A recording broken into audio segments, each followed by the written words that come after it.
আজকে আমরা কথা বলবো রেখাচিত্রম সিনেমাটা নিয়ে। এটা 2025 সালে মুক্তি পাওয়া একটি মালায়ালাম ক্রাইম থ্রিলার। এই সিনেমাটি শুধু একটি মার্ডার মিস্ট্রি না, এটা মালায়ালাম সিনেমার প্রতি একটি ট্রিবিউট। টেকনিক্যাল দিক থেকেও রেখাচিত্রম সিনেমাটি অনেক ভালো। সিনেমাটি ভিজুয়াল স্টাইল একদম রিয়ালিস্টিক। পুলিশের তদন্তের সিনগুলো বর্তমান সময়কে তুলে ধরে এই সময়ের মানুষের জীবন, তাদের লাইফ স্টাইল। আবার সিনেমা শুটিং এর সেটে আপনারা পুরানো দিনের একটা ফ্লেভার পাবেন।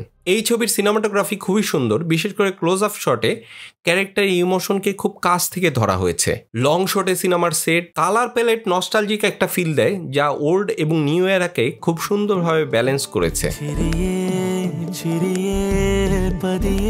সিনেমার গান আর ব্যাকগ্রাউন্ড মিউজিক গল্পের মুডের সাথে মিশে গিয়ে একটা অন্যরকম পরিবেশ সৃষ্টি করেছে। এডিটিং এর কাজও খুব গোছানো, গল্প বলার যে স্পিড সেটা কোথাও কম বেশি এরকম মনে হয় নাই। সাউন্ড ডিজাইনও খুব মনোযোগ দিয়ে করা, যা সিনেমার সিনগুলোকে আরো জীবন্ত করে তোলে। আর পরিচালনা নিয়ে কিছু বলার নাই, ডিরেক্টর জোফিন টি চাকো সবকিছু খুব যত্ন করে বানিয়েছেন।